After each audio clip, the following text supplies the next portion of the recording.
tell y'all right now, all of these wonderful people would not be here without Patreon supporters like you. If you enjoy credible news, reviews, and commentary on UFOs and UAPs 5 days a week, you want to support this show. What's your name? Marty. Marty, look how easy this is, Marty. Pick up your phone. Boom! You're a Patreon member. I mean, look, it's so easy. You just click the link, which is right here. Just for $1 a month, you can support this show. Just fill out the information and pledge what's comfortable for you.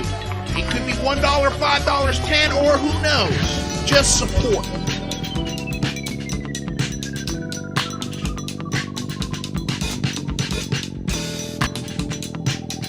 Greetings! Hello! Hello, everybody. Oh, my face is small. One moment. There we go. How we doing, everybody? Welcome to another episode of Known Quantities. I'm your host, Daniel Miller, your go-to for understanding what's known, the edges of our understanding of science, futurism, tech, and yes, UAP. I have a very excellent guest for you all today that I've been looking forward to speaking with for some time. But before we get to that, just a few orders of business. Got to pay the bills. Folks, this is a free channel. So please consider joining my Patreon. That's patreon.com/Daniel Miller. You can check out our super chats. It's a wonderful way to support our channel. We are a public access channel. We make it for you. So if you are able to support, it is very, very greatly appreciated. Our moderators, I want to do a special shout out to you. I have forgotten one too many times to thank you all in the chat for your tireless work wrangling our fantastic community over here in the chat. We are a podcast, need I remind you, both this and of course a Singularity Lab. So make sure to rate, review. Spotify, I believe, just added a rating option. So if you do listen regularly, you have the ability to rate this show. So please do. Hopefully it's a positive review. And that does help our algorithm quite a bit, as well as liking and subscribing on this channel. Make sure you ring that bell. Our times are different. Fridays, as you know, the KGRA show is at a different time. So make sure you get reminded before you miss a show.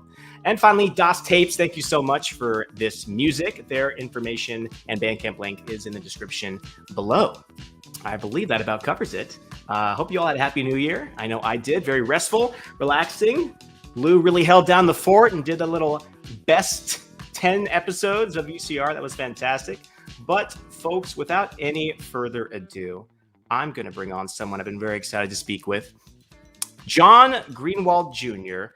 is the creator of theblackvault.com. John has filed over 10,000 FOIA requests and has published over 3 million pages online for review on the UAP phenomenon and related subjects. And now he joins me today. John, how are you, sir? I'm good. Thanks for having me. It's good to be here. Of course. Thanks for coming on. I've been looking forward to our chat for some time. I guess we'll just jump right into it because we're definitely going to run out of time before I'm done talking with you.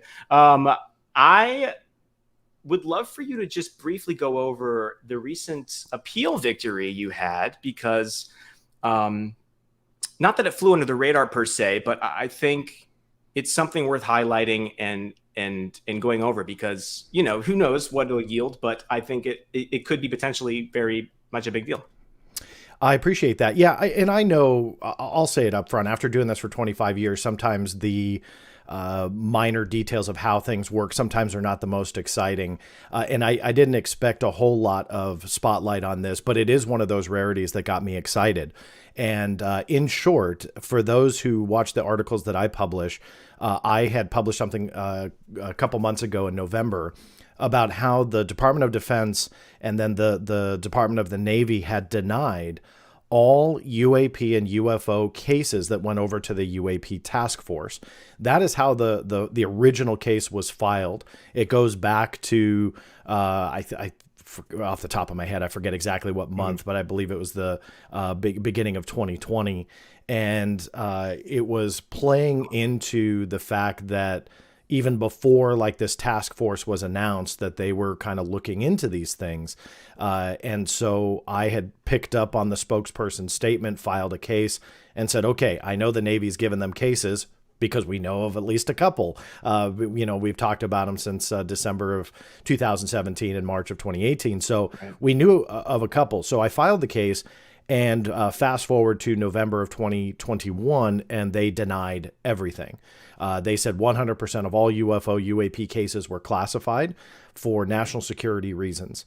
Now, through the FOIA, very quickly, what happens then is you have a decision as a requester. You appeal or let it go. And I can tell you, and I'm a broken record with this, always appeal. If you have any type of grounds to appeal, do it.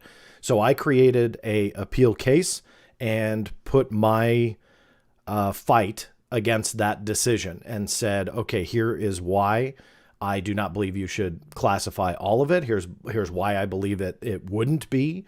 And I put up a case, and the appeal was granted.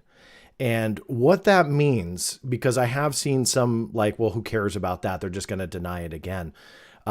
The reason why I'm excited is that generally will not happen. In fact, the whole reason they granted my appeal was that attorneys and people outside the FOIA office, they call it the appellate authority, they look at my case, my fight, my angle, my side, and they say, okay, did John put up a good case? And they looked at that and they agreed that I was right in that instance and granted it. So when they remanded back to the FOIA office and I'm sure there's exceptions to the rule, but they cannot just turn around and give the same decision. And the reason is because the appellate authority looked at it, the attorneys, and said, no, John has a case. That's my excitement. Will it yield anything? I'm not a fortune teller. Sure. I have no idea.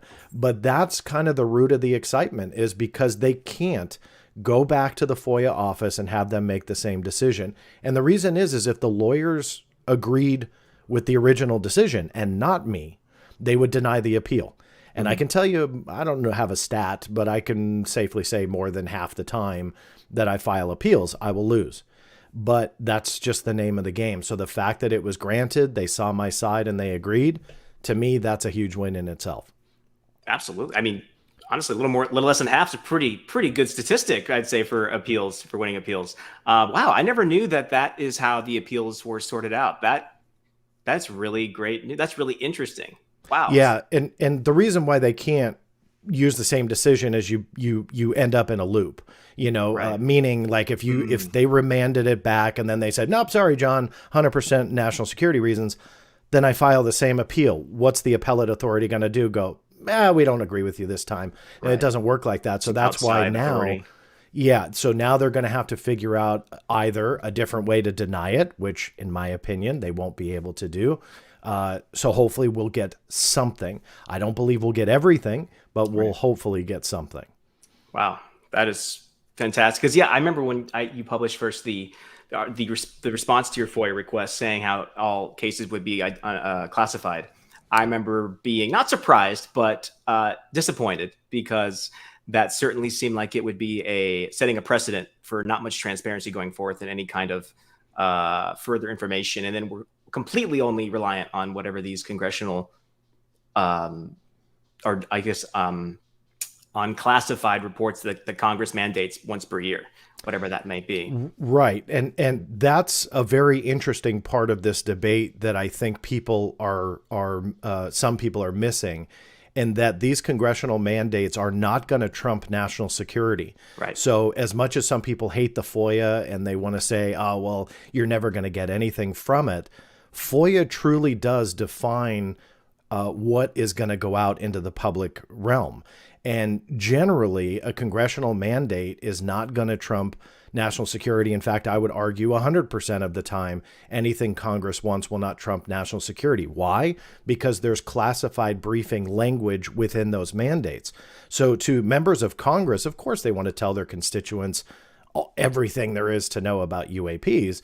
The problem with that, though, is they know that there are reasons that things are withheld for national security reasons. So on behalf of their constituents, they sit in a classified briefing, hear the classified, the good stuff, then come out and tell us, the watered down version. And that's what I kind of fear as 2020 unfolds and this new office goes and we see unclassified reports. Will they echo that of this last June of 2021 report, that although there were nuggets in it, did we really learn all that much? And I kind of skate. I can argue both ways. Again, there were nuggets in it, but did we learn all that much? So I think that they'll just kind of dangle the carrot to the general public. They'll appease Congress in the process, but all the good stuff will remain classified. Again, I hope that's not the case, but I kind of smell that that's how a lot of this will unfold. Mm-hmm. Absolutely. And with this appeal, I mean, some of those things now may not necessarily be classified. So that makes it a lot easier to communicate. That played into the excitement as well. And again, because I was saying that I feared everything would remain classified to the majority, and yet to an appellate authority, when they denied everything UAP and UFO related that went to the task force, the appellate authority said, nope, we agree with John, don't do that, and remanded it back. And that was the excitement, albeit kind of boring, paper pushing kind of things going on right now. And I know that that's not too exciting, but the outcome was a win. Yeah. I mean, it's a really important seed that is being planted that could yield some really, really tasty fruit, we don't know. So, but I guess some might be boring, but it's these details that will get us, hopefully, things that are very much not boring in terms of just, which is something I think that you do so well, and that is so lacking in this topic, is just documentation and evidence. And there's if not a record, there's a record there that is, when this field is so full of just testimony and eyewitness or stories that are secondhand, third hand.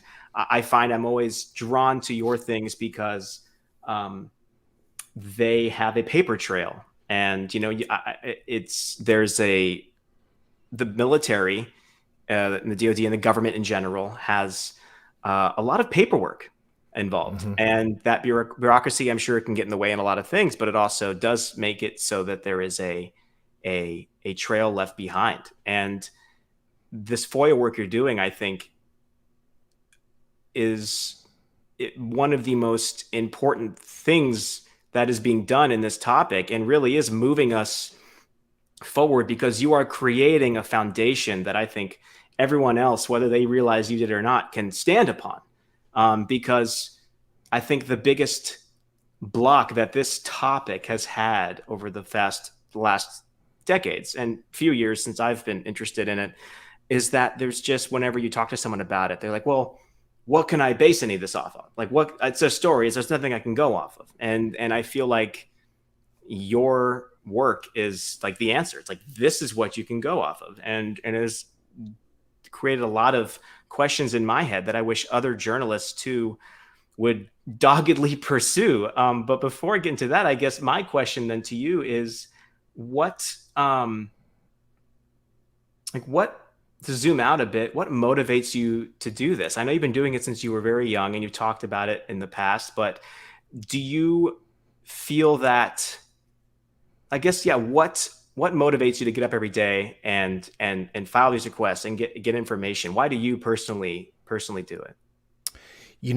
I'm driven by curiosity. I find the topic fascinating. There are so many different facets to it.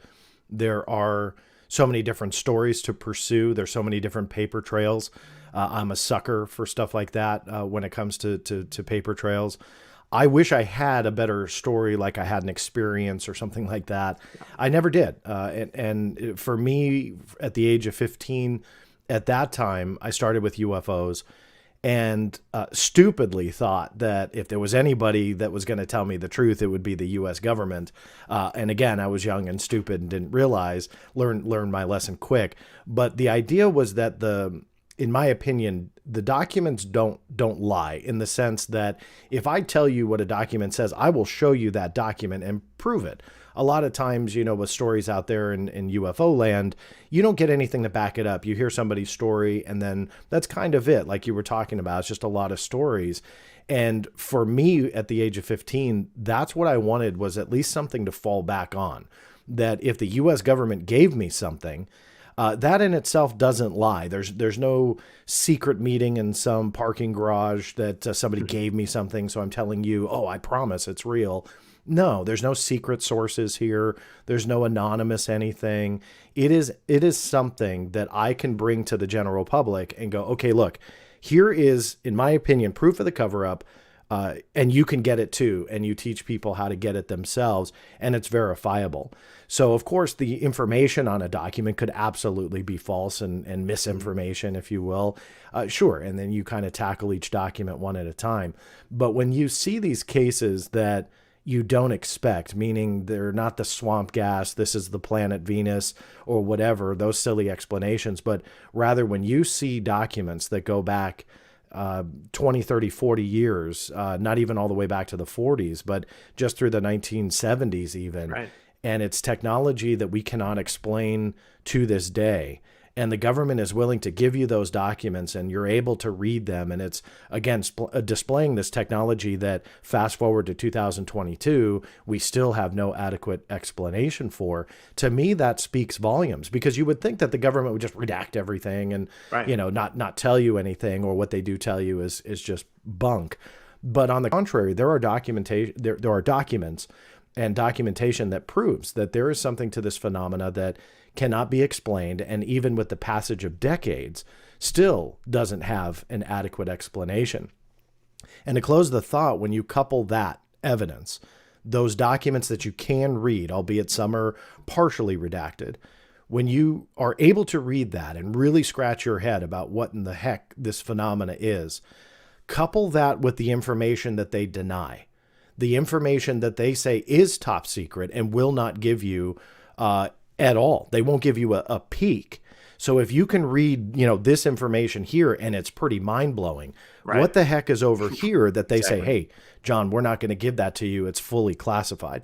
And even though I had this FOIA appeal win, I can tell you there are quite a few cases, National Security Agency is top of my mind, CIA as another, that there are fully exempted, still classified UFO records going back decades that they will not tell you and I about.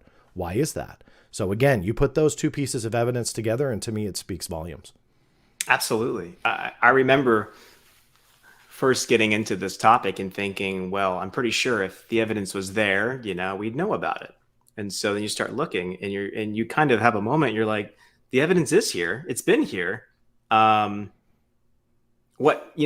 evidence for it could be, many people all over the world have argued about for decades, but clearly there's a mystery of some kind that apparently even our government, at least according to the documents, has no idea what it is. And so I think you're right. If all of that is unclassified, it does make you wonder, then if that is unclassified, then what the heck are you classifying? Or if there are these records that are literally from the 40s that you still are exempt from disclosing. Yeah. What is that? What kind of thing is still, 70 years later can't be disclosed? Yeah. It's very odd.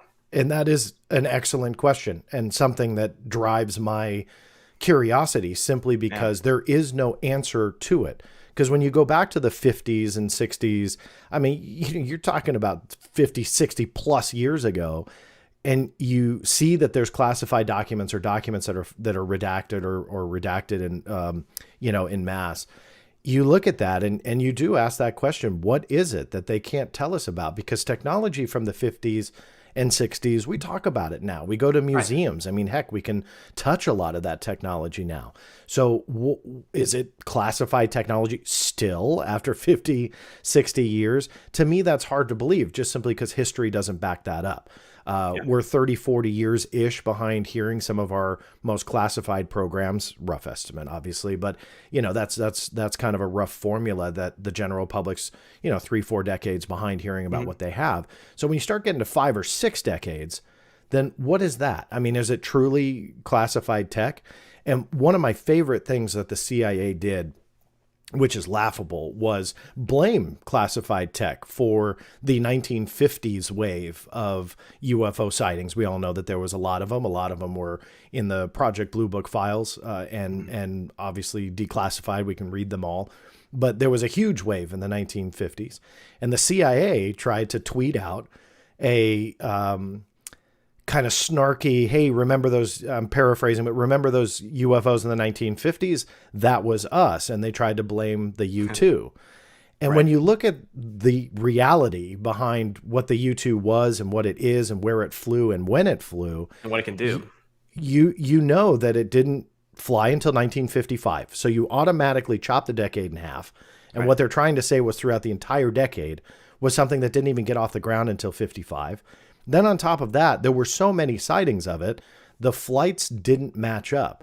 And so when they try and do give an explanation for the phenomena, they look stupid. They really do. I mean, there's no way around it. So I filed a FOIA of trying to figure out what went into the research to justify that tweet. Now, I know it's just a tweet, but it's from the CIA, and they don't just tweet out anything. I mean, there's usually it's approved by many people. Right, exactly. There's approvals and process.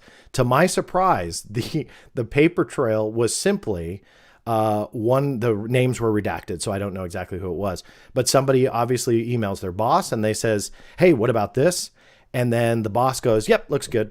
That was it. There was no discussion. There was nothing. And I published those records, and that was it. That was the only thing that played a role in that tweet. So, if there was something that was easily explainable here, we may not know the classified technology from 2004 or 2010 or 2022 for quite some time.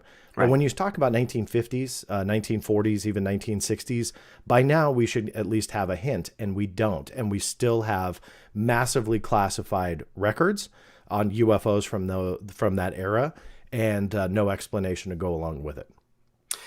So given that there is the documentation there, do you have, and I'm asking you to speculate, but do you have any opinion as to why then it was chosen by whomever, who knows who's deciding this, but to start at 2004 for this recent investigations? I know for the last UAPTF report, they decided to start at 2004 and then onwards. And then maybe now that might be different. I know that Congress has requested all data, which is quite an ask. But do you, given the history, why do you think they started with what I would assume is the Nimitz incident? Yeah, speculation. Yeah, you're right. Nimitz incident, and the people were still around to talk to.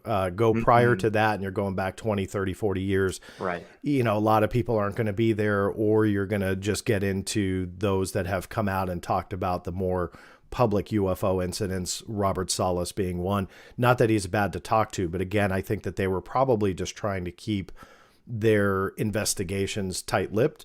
So they went to the Nimitz incident because that is getting the most press out of everything. Start there and then see what else. And if I were to venture a guess, I would probably say that there will be a huge gap. I don't know if this will ever be proven or not, but since we're speculating for fun, that the 2004 starting point, that there will be this like huge gap. Sorry, my camera's reversed. Huge gap to like the next ones that they research. Like it wouldn't surprise me if like the next ones were the like 2014, 2015 incidents, and then the majority of the 144 were like in the last 5 years. Right. So that wouldn't surprise me. So it seems like they go from 2004 to 2021, but in reality, it was probably 2004, and then fast forward, like a decade. Sure. Just a guess, though. Yeah, it makes sense. I mean, they only recently changed the reporting policies, so I'm sure there are many incidents that may have happened that, if you're not required to say something and you put your job at risk, why say something? So, well, this goes on to another thing I really wanted to talk to you about was, I am very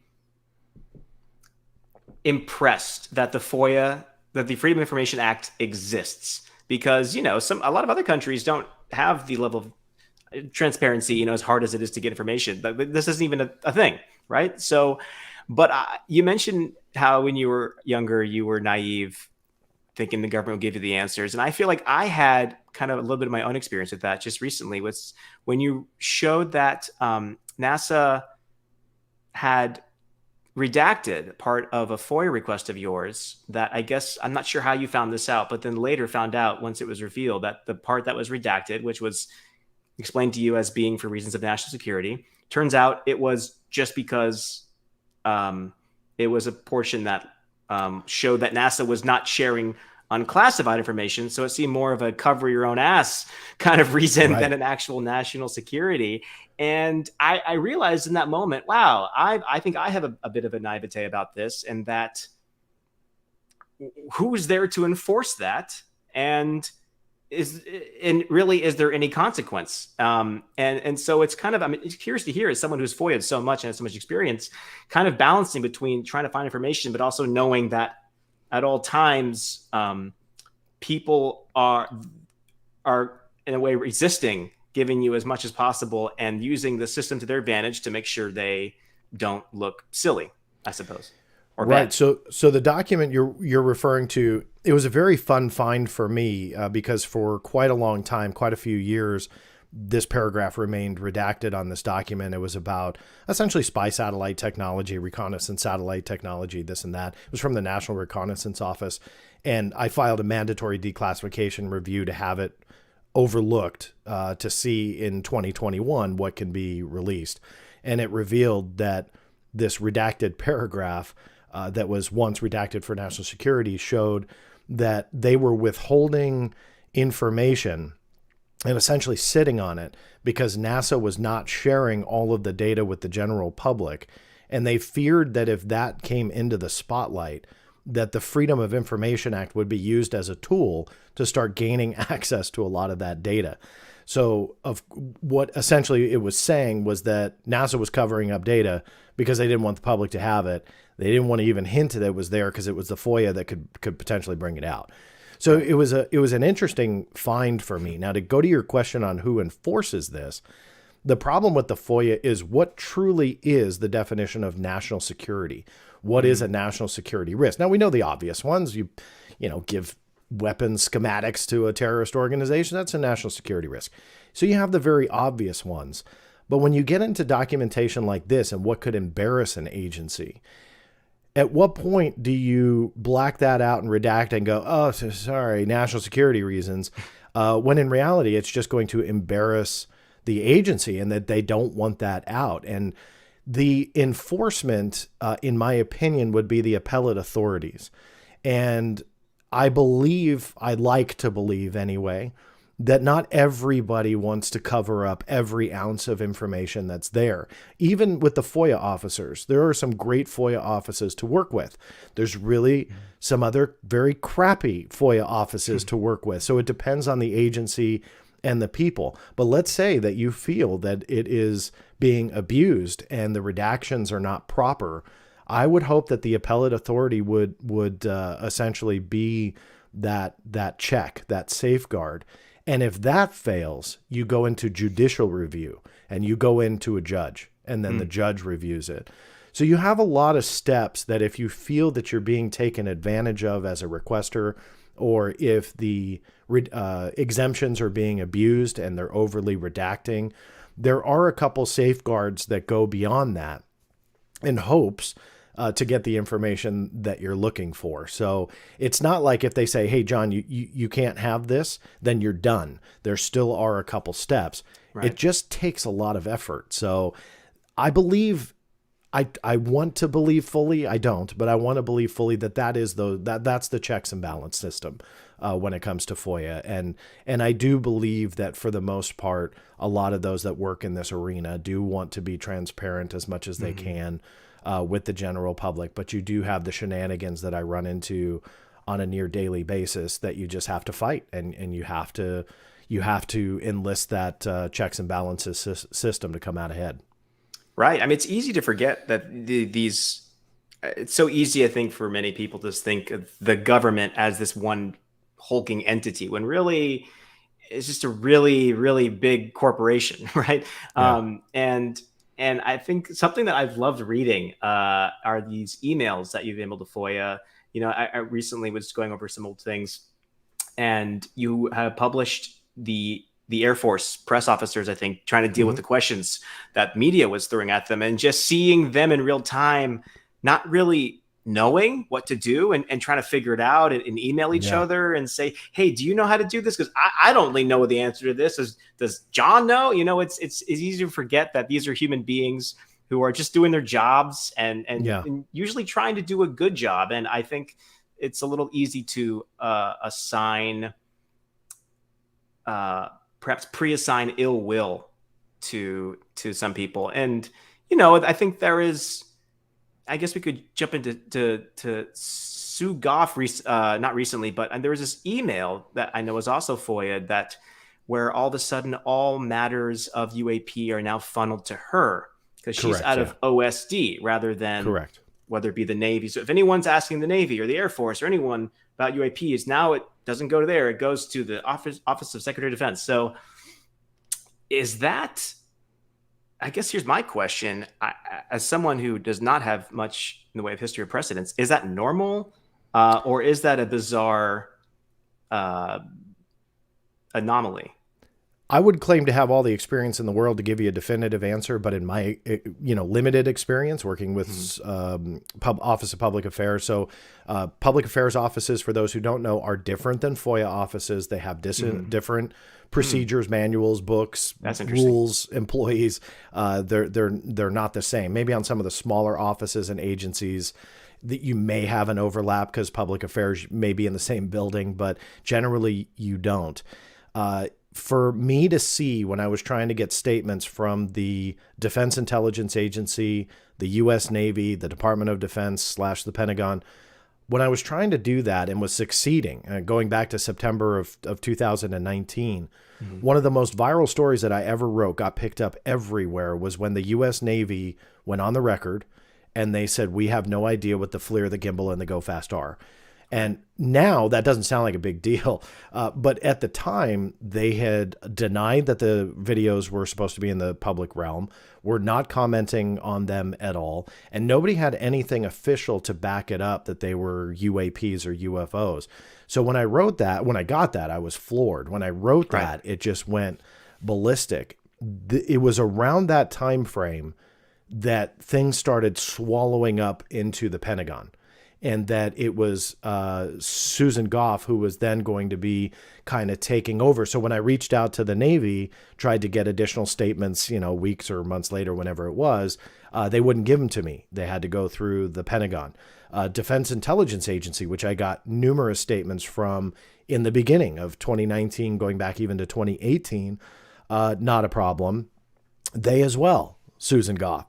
So in my opinion, it was very unorthodox because there's a reason those agencies have their own Office of Public Affairs. Right. And it's because they deal with their public affairs issues through their own respective offices. So for it to go to one person, totally unorthodox. Can I understand it? Maybe. Do I like it? Not at all, because it's incredibly difficult. And take the personal feelings that a lot of people have about her that,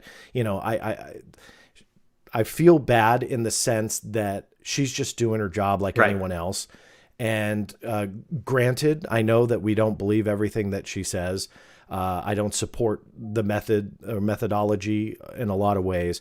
But now she's taking, DIA, U.S. Navy, Department of Defense, and United States Air Force, anything to do with UAPs from any media outlet whatsoever, right down to the blogs and whatever. She's dealing with it. Look, love her or hate her, that's probably not a fun job when you have people like me out there that are just going to hound you about everything. So I didn't mean to go off on a tangent, but I think that's definitely the unorthodox angle. The document that you're referring to, where it kind of shows that she was circumventing the FOIA process, that she was getting involved with that. I'll be honest with you and say that I don't believe that email in reality is what it seemed to be. And the reason is because spokespeople don't have a say from a legal standpoint. Are they coordinated with or consulted with? Probably, but it's because they're giving the media statements on something, so they're going to have to coordinate on whether or not something can or cannot be declassified or disclosed. Right. So there's going to be some type of communication there. There just kind of has to be when it comes to these types of issues. But I don't think that an Office of Public Affairs could get away with circumventing the FOIA process. And that's not me defending that office at all, but rather that's just the reality, because they're not involved in those reviews, especially when you go to the appellate authority that has nothing to do with them. I just don't see it. So there may have been a desire from her office to kind of check everything and review, but I don't think that she would have a final say, just simply because of that's not how it works. Right. That's a really good, that's a big relief to hear. And I hope everyone heard that, because I know, at least I can speak for myself, that was one of my concerns. And hearing now that more of the specifics of the process and how she does not get final say, or and not even necessarily saying she's going out of her way to get in the way. Like you said, she's just doing her job, but just based on prior statements, and I know Tyler Rogaway had a really tough time with her. It just left me a little concerned, and hearing that is not the authority that gets to really quote unquote decide truly what gets released. That's a good relief, and I hope everyone hears that, because I know a lot of people are like, she's the villain, and I don't think it's as simple to many as that. She'll remain the villain. Right, Just from a legal standpoint don't see it. And if I can give you a quick example of how public affairs works versus FOIA, it goes back to a story I wrote about the length of the classified UAP report. So we know about the June report and the public one. The classified version, that weekend, I was working with the public affairs office at the Director of National Intelligence to try and figure out anything that they would tell me. Were there photos? Were there videos? What was the length of the report? Anything. The Office of the of Public Affairs at DNI would not give me anything, because they're not the authority to disclose any type of classified information. Now, you might ask, well, why is the length of a report classified? Anything to do with a properly classified document would be essentially a secret. They're not going to go, well, it's 12 pages or it's 100 pages. That in itself discloses something about a classified document. They refused to tell me. I had to, when I filed my MDR case that Saturday morning, it was through that process that I got through that legal process on the length of it. So that's the difference between like a FOIA office or those that review MDRs versus the Office of Public Affairs. They just aren't the release authority. And every agency has the responsibility to consult with the proper release authority on a document.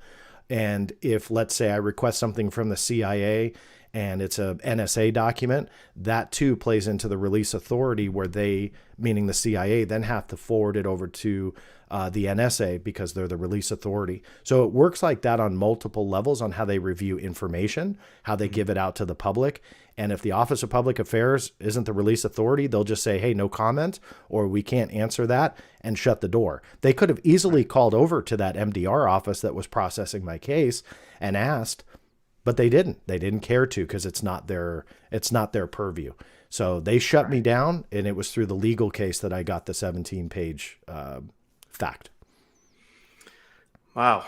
I was expecting about to say this. I think Patrick Sayer here puts it really well. I mean, what you just explained, I think it's complex. And I think a lot of people who perhaps aren't as experts in that would just fly over the head. Maybe they get a no and say, oh, well, okay, they said no. What else do I do? So it's really a great way to, it's hard. It's hard to get information out, which is why I think you do such a good job, because you know the machinery and how it works and what you're supposed to ask and where you're supposed to ask it and what specifically to ask for. So, I mean, just hearing that, I'm like, I don't like, how do you even, is it just through experience, or how does one go about learning the ins and outs of something like this for people who feel overwhelmed, but want to do what you do? Sure. It's a complicated process, and I don't believe there's anything like a FOIA expert. I learn things all the time, and I've been doing this for 25 years and over 10,000 cases. And you see different things all the time. Trying to figure out where to go is a bit of a challenge. Part of it comes from experience. Part of it is a guessing game. And for me, whenever in doubt, you go to all of the above, meaning if you haven't quite figured out, should I file here? Should I file there? FOIA offices, again, have to operate with that release authority, or what they call an OPR, the Office of Primary Responsibility, or an OCA, the original classifying authority, not to throw out a bunch of acronyms, but essentially what they have plenty of to do, acronyms in this field. What are a few more? There's 12 gajillion of them, gajillion of them. Those again, OCA or OPR or the release authority, they're the ones that have to review a document. So if you file a request to 3 different offices, it will essentially wind up in the right one, meaning that the 2 of the 3 will forward it to the 3rd, is where I'm kind of long-windedly trying to explain that. So whenever in doubt, you always file to multiple agencies, and they will kind of, during this process, work out where you're supposed to go. That sounds like, throwing a bunch of stuff against the wall to see what sticks, but there's no way for us and the general public to know who that OCA is, right, or the OPR, just simply because unless we're in the know and we have every bit of classified knowledge that plays into what we're requesting, it is a bit of a crapshoot on our side. So we have to kind of learn, okay, where do you go? How do I term this request? Because that also plays a role. But again, it is a little bit of a guessing game, which is why I say there's no such thing as a FOIA expert. Right. And you just have to refine, I guess, based on the responses you get. Yeah, you just kind of roll with the punches. Right. You really do. And see what happens. I'll tell you one of the most confusing, not really confusing, but it's complicated and that is my case, having the classified version of the UAP report reviewed. I am following up with DNI pretty much on a weekly basis, trying to get a status, and the amount of OCAs that encompass that 17-page report is probably about 13 agencies. So Wow. what that means is that when I filed the case that Saturday morning, DNI had to orchestrate contacting likely 13 different agencies to review their respective parts of the report. So any paragraph that was contributed by, let's say, United States Air Force or National Reconnaissance Office or any chapter or whatever the length of information is, that segment of the report then has to go to that OCA. Then they have to review it, then send it back to DNI, and then they essentially will cobble together a 17-page what is releasable, what is not. I do have high hopes that it's not going to be denied in full. But how much is going to be released, I'm not sure. But that's how complicated some of these things can get, where a 17-page document may have 13 different OCAs that have to be consulted with to see what can be declassified and what cannot. So not every case is like that, but it's always kind of fun for me when it does get that complicated. Yeah, no wonder there's a wait to get responses. That sounds like a lot of work. I mean, you're keeping many FOIA offices employed, John. Yeah, I think I single-handedly pay their their paycheck. Yeah, exactly. I love it though. Thank you. Thank God you do. Wow. So I'm curious then, what do you think in this year coming up? Are there any responses you're looking forward to, or any particular things that you wish you could get your hands on, whether it be email exchanges or something declassified? I'm just curious what you've been gunning for lately, or what you think might occur in the next few months, year. Yeah, so a couple quick things. So the classified UAP report that I've been talking about. There we go. Now, Essence basically asked this question. Now, that naive Essence, thank you for the super chat. This is basically the question I asked. So foresee happening, that's hard for me. I never try and have expectations. Sure. What I can say, what I'm gunning for a release in 2022 is the classified UAP report, as much as I can get of it. That case has gone on. The report was released on a Friday. For those who aren't aware, I filed Saturday morning. Generally, I don't make those processes that public because it's very boring. But I've decided to do that, to make it very public with this one, to kind of show everybody the process. I've had a couple updates along the way, nothing extraordinary other than finding out how big the report was. And essentially they're working on it. When I've been trying to get an ETA, they haven't given it to me. One other thing that I'm really fighting hard for right now, and in fact, just this morning filed about 8 different appeals on the U.S. Navy's tactic on trying to push back on any UAP related information going out to the general public. Now, I don't want to bore you to death with the kind of the process here, But in short, I had filed numerous requests for searching email boxes of Navy personnel, some of which are not very publicly known. I've just dug a lot on different names, angles, offices, who's involved and what. A couple are really top on my list to get. But long story short, what the Navy has done is they've closed the majority of UAP-related requests. They mark them as a full grant, which means that they've given me everything that I asked for. Full grants look good on the statistics. The problem is I haven't gotten anything. That they were closing the requests, marking them as full grants, and then informing me that sometime in the future, but who knows when, they'll add what I requested to the online reading room. Well, number one, that just doesn't, you don't operate FOIA. Like, you can't close a case if you don't give the requester what they asked for. Well, we'll get to it, but it's done on our end. Yeah, sometime 2029, I don't know. And so it was very frustrating that this was happening, and I was trying to solve it outside of the appellate authority because that can become a very lengthy process. And I really do understand that they're human beings on the other side. So I try and say, okay, look, in lieu of filing an extensive appeal, hey, what's up with this?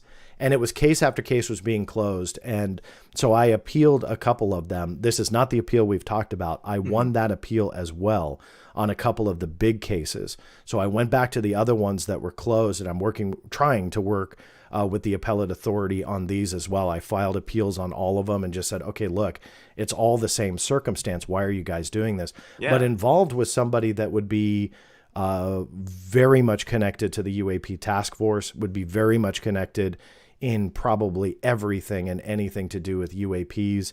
I had found out a couple years back who had actually crafted the original UAP statements that went out, figured that out through FOIA, have requests on his email box as well. So all of those requests were closed in an effort to essentially just kind of make me go away. But what also is kind of shady, in my opinion, is the full grant that all of these were tagged, that it's like on paper, it looks like John Greenewald got everything that he asked for, when in reality, I got absolutely nothing with no promise of when it'll appear online. So that's something that I'm fighting now. But in the UFO sense and in UAP land, I am most excited about those emails and those requests because how those cases are worded. I believe it should yield some FOIA gold. Yeah, absolutely. We'll see. Yeah, fingers crossed. I mean, any kind of clarification would be great. You know, we know so much is based on inference right now, and you see Congress doing some pretty out there things, but at the end of the day, we don't really know what they're seeing. So, it'd be nice to have some answers, because we're kind of in this weird no man's land where there's some pretty, you know, there's a taxpayer funded UFO program that's going to have like on-site investigations, but we don't even know. We haven't heard on the record, at least, like why they're doing that per se, or what's going on. So it's pretty, the reality versus what's happening versus the information known seems very not cohesive right now to me. And I'm waiting for others, whether it be in media or other activists too, like yourself, to be like, hey, what's going on here? Because now we're paying for it, right? You'd think people would want to know why we're paying for that. And I don't know. Do you think there'll be more of an increased attention on it now that this is a taxpayer-funded thing? Or do you think this is just going to go by the wayside, like, you know, a piece of news that might have some energy for a second, then move on to the next big thing? They'll, in my opinion, they'll want it to go to the wayside. I think they will meet the congressional mandate in the barest minimum way. But for me, I'm less concerned or excited about the public reports, although they'll be interesting and I will vet them, you know, every character. I am more fascinated by the paper trails being generated during this process. That is where the gold is going to be. And I think a lot of people say, well, you know, FOIA is not going to produce the answers, but now that we have the congressional mandate, it will. My only, again, respectful rebuttal to that is it's not going to trump national security. There's nothing in there that will say that they'll declassify it. There is a reason, however, on why committees in the Senate and Congress, senators and congressmen alike, file FOIAs as well. So a lot of people don't want to deal with that because they go, oh, FOIA is not going to yield anything, but a congressional mandate will. No, there's a reason why those committees and senators and congressmen also file FOIAs. And sometimes it's because that's the only way to get information out. And I think a lot of people forget about that. So I don't think it'll be brushed aside fully, but we have to keep pushing for answers. They will want it to be brushed aside. Hey, we're doing the classified briefings, and here's another June 2021 equivalent report of some statistics and essentially teaching us what we already know with different words. And I think that's what the June report did. For me, the new information was the number of cases. But on top of that, I think that the paper trails behind the scenes, that is what I go for. That to me is the most telling. What will be in an unclassified report will likely not be the case details themselves. Through FOIA, could you yield that? I'll put a case up for it. Absolutely. So I think there's going to be a massive amount of paper trails generated from this process that's going to be fascinating to see unfold. Absolutely. Yeah. I mean, just the whole sole purpose of this entity is to funnel. It's like as a data collection device, right? So, I mean, that's going to be quite the paper trail, one would hope. Well, we had some super chats throughout this chat, and I want to make sure we have enough time to get to them. So let's start with Jefferson Lee, $9.99 super chat. Thank you so much, man. Appreciate it. Has anyone ever tried to FOIA reports of an aircraft being shot down by a UAP? Recently, Hal Puthoff mentioned that it hasn't appeared much, not that it hasn't happened. Yeah, I mean, then there's been some historical cases of that allegedly happening. Crashes during chases, a shoot down. I wouldn't say from an official level of a shoot down, unless I'm forgetting something. Yeah, but, I'm constraining. Yeah, Iran like the Thomas else. Mantell case, Thomas Mantell and, ones where they're engaging UAPs. There are documented reports where they're engaging an unknown object and end up not coming out on the other end, meaning being killed in flight. Being shot down. Look, I mean no disrespect for Dr. Hal Puthoff.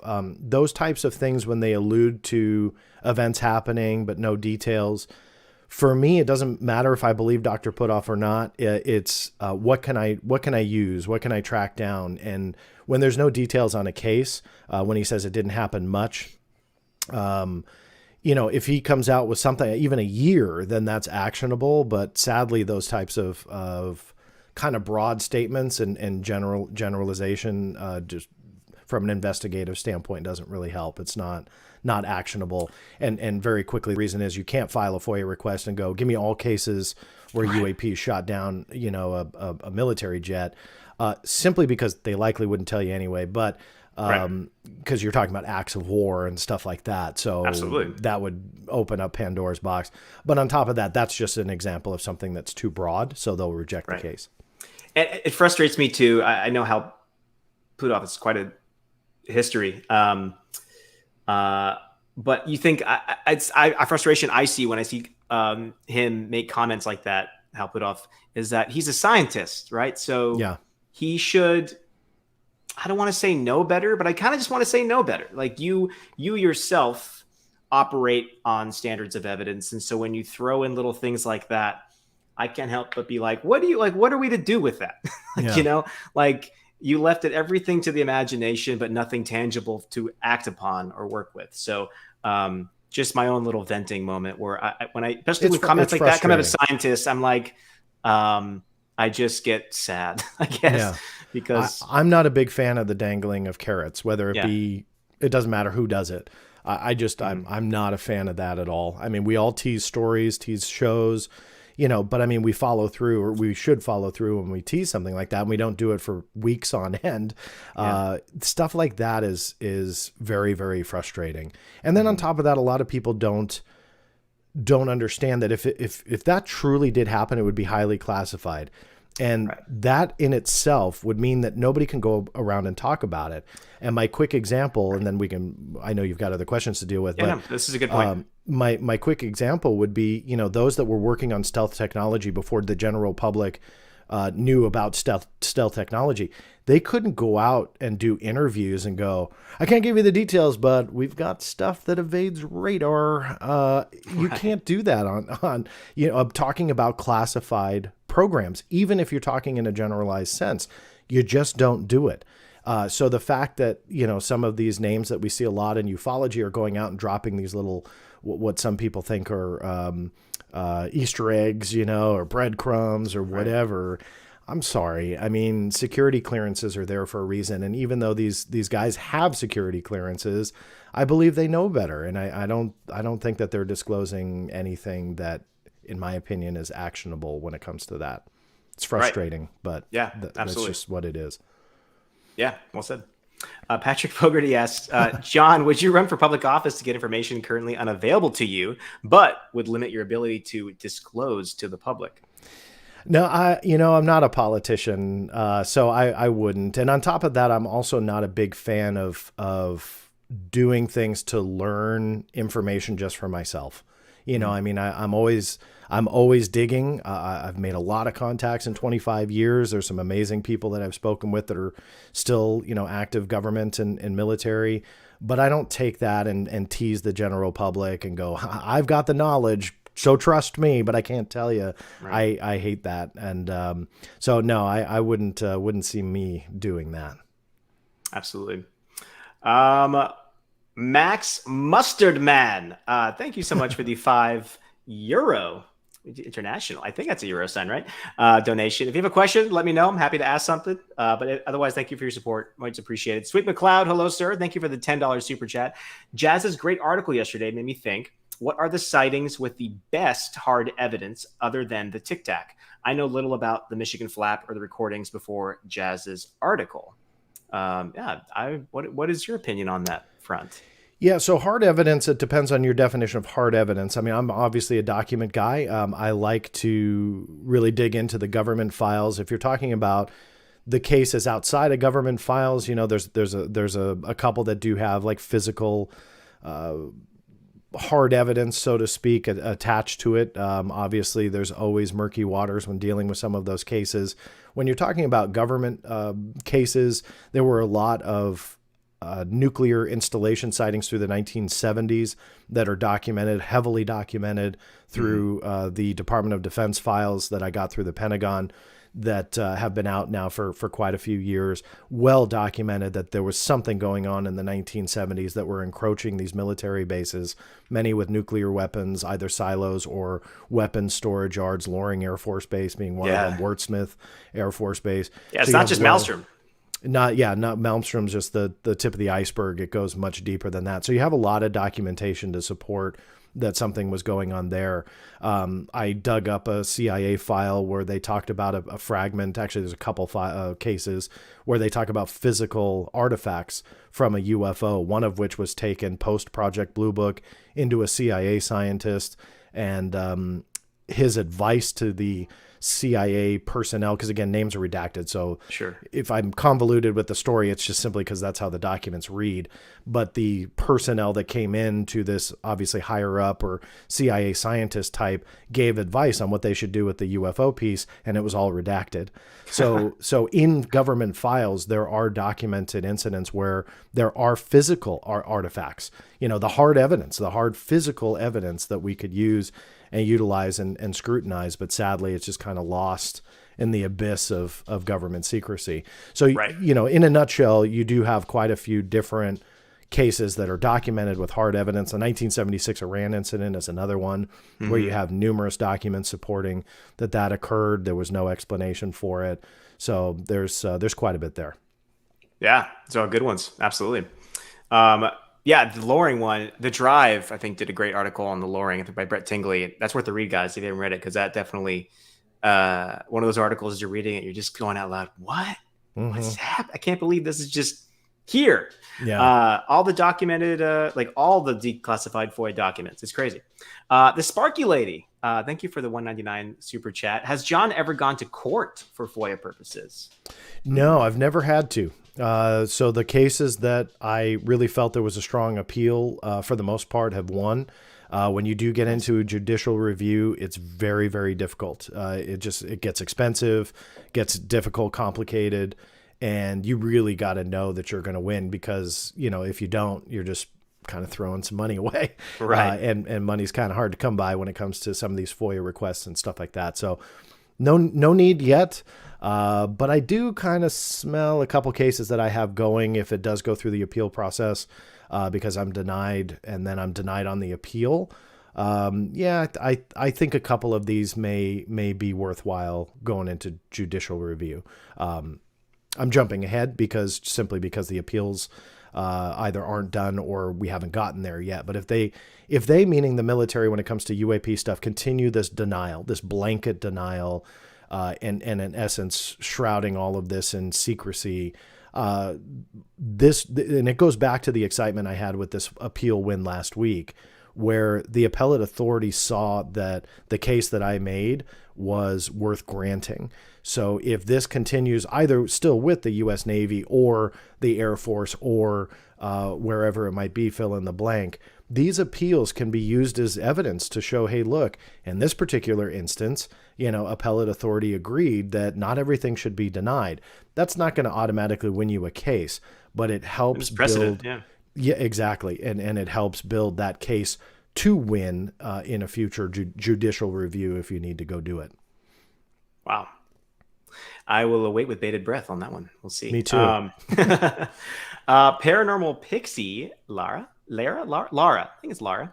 I hope I said that right, Lara. $5 super chat. Thank you very much. If you have a range of dates, i.e. a 16-month period, can that be done? I'm assuming that means in terms of a FOIA request. So, yes. So if that's what you mean, absolutely. So they will, meaning the FOIA offices will prefer you to create a time frame of records that you're searching for. So fill in the blank, whatever it is you're searching for. Generally, they will want a time frame you want them to search. Some are obvious, if you're asking for something from 2021, they're going to go to 2021 files. But if you're kind of doing more blanket document searches, especially with emails, then what they will want is a date range to search. I generally try and not do that because I want everything. So I want them to search the entire archive. But I've learned through quite a few of the last years that those types of FOIA searches are very burdensome because they have to go a lot of times and pull up archives, especially if you go to past personnel and government officials. So you have to go back into the data dumps and backups and so on and pull that data, import it in and do the searches. So it's burdensome. So I try and, meet them halfway when I can. But yeah, anything is possible in FOIA. If you do, let's say a 50-year time frame, sometimes they'll slap you back and say it's too burdensome of a search. They'll want you to narrow it down, but most requests won't require that. You can kind of figure out when the documents are likely to exist and say, okay, I limit it to 2015 to date or whatever it is. Right. Just like it'll probably help you. Exactly. Yeah. And hopefully it'll speed it up as well. Right. And Jazz Shaw, of course, there is no FOIA expert. John is the friggin' FOIA emperor. I agree. That's coming from the Dolphin Emperor. So that's really quite some high praise there. Hey, Jazz Shaw, how's it going? Awesome, guy. I believe that's all the super chats. I see in the chat people are just banging at the gates for me to read this poll. Thank God Aaron, our producer extraordinaire, is here because I have no idea how to read a poll. So yeah, the poll is only appearing inside of the YouTube chat. Oh, which we that don't makes see here sense. in StreamYard. So the poll is: which Hollywood robot best represents John Greenewald Jr.'s emotional vulnerability? Ooh, all right. What were the options? Yeah. I didn't see the options were RoboCop, Wally, which I don't think anybody would have thought, R2-D2, or the T-1000 from the Terminator. We had a chat earlier who said the T-1000 because you're like, if you don't get your answer, you'll be back. I like that. Yeah. So the actual poll results coming in first place by a mile is RoboCop at 49%. I'll take that. That's cool. Laying down the law. Yeah. Second place, R2-D2 at 19%. And then tied for third and fourth is Wally and the T1000. That's funny. Because they're the same. I didn't know you guys were running that poll. I'll be perfectly transparent with you. I didn't know either. So awesome. But I wish I would have voted. I think I would have voted the T1000. Nice.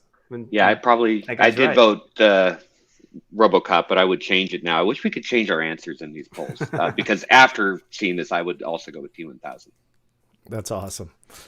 All right. Well, Mr. RoboCop, before I let you go, man, is there anything else you'd like to say or leave us with? Always ask questions. That's my biggest advice to everybody. Never stop trying to learn and always challenge your beliefs. I mean, not to sound cheesy at the end, but I think that that's what we all, myself included, should continue to do, because I think that that's the only way we learn and get the answers, and keep fighting the good fight, I guess they say, and trying to get the answers that we all want. So I'm eager to see 2022 play out. I hope everybody stays safe and healthy as well, but eager to see how it plays out with this new office and what kind of paper trails there are to explore. But again, never stop asking questions. That's my biggest advice. Absolutely. Well said. Where can people find you online if they want to check out all your work? Yeah, the easiest answer is theblackvault.com. That's kind of your roadmap to everything. I'm pretty active in social media on Twitter and Facebook mostly. I have a couple pages, again, linked from theblackvault.com. And then the YouTube channel that I run, I have two of them. One is more the government archive. The other is the original content, the shows, the interviews, and that kind of stuff. The easy address for that is theblackvault.com/live, because I do a lot of live streams as well. That will bounce you automatically to the YouTube channel. It's called the Black Vault Originals if you're using the search engine. But I have a lot of fun, and there's a lot of cool things planned for 2022 on that channel too. So definitely check that out. Fantastic. I'm looking forward to it. Should be an interesting year. It's a busy time. Yes, fingers crossed. Never a dull moment in UFO land, that's for sure. It really is not. It stays crazy no matter what. And then, yes, Aaron Desario put his link up on there, guys. So if you didn't want to listen, you can see it right there.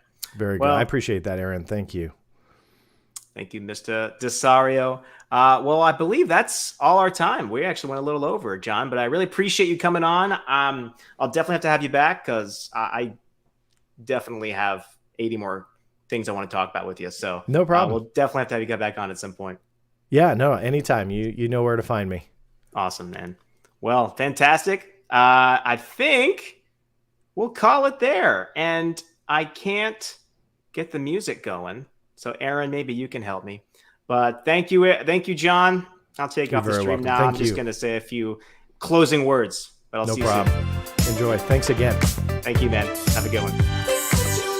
All right, there's the music. We're partying now, guys. So, guys, that's another episode of Known Quantities. Thank you so much for tuning in. I found that really fascinating, and I look forward to seeing what John comes up with in the coming months. Yeah, it's the beginning of the new year, guys. NeuroStream, thank you so much for the super sticker, sir, or ma'am, madame, who knows? I'm not one to assume, but thank you so much for your support. It's really appreciated. Just a few closing words, guys. Speaking of supporting, thank you, NeuroStream. I also have Patreon. It is patreon.com/Daniel Miller. Of course, everything we do here is for free, but if you can support, it is greatly appreciated. This does take up a good amount of time. I love doing it, but the more supporters I get, the more I can do this, and that's good for all of us. So thank you so much, everyone, for tuning in. Moderators, thank you so much for the chat here. I saw a few rowdy people in there, so that's always fun to see the corner of my eye. This is a podcast. Don't forget, make sure you rate, review, like, and Toss Tapes. Thanks again for playing me out. I'll see you all next week. Be safe.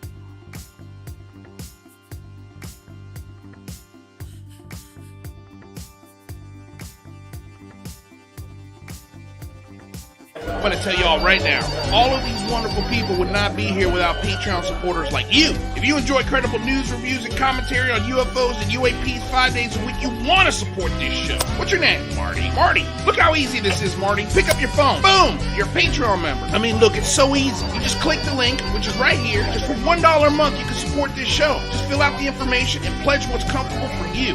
It could be $1, $5, $10, or who knows. Just support.